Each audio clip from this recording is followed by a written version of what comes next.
Ka jingim jong nga kasay tang napi Kalir kakublay nakajinggit jong tri Hakajing dumpi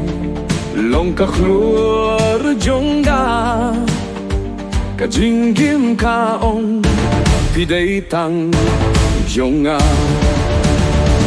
Kadonut kaong piday jingim jong nga Pilong jong nga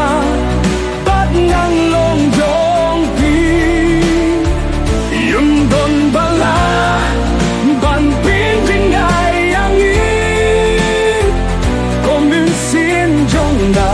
Ngamem irno iapi Kisku kibadum Kikilahaka jingyaro Haka jinggit jongpi Kajinggang nujongga kayo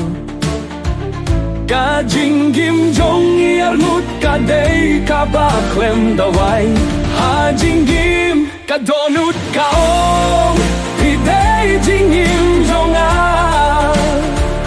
Tulong jonga Bat ngan long jong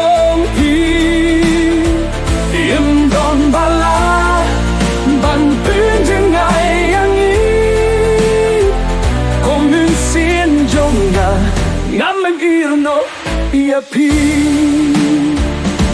Kapirtay kalaban kila Hinray kajinggi itjong ikam kila Ngayo hiha kikmat jong pi Kajing pos niu jong na Yinta bapi long marway jong na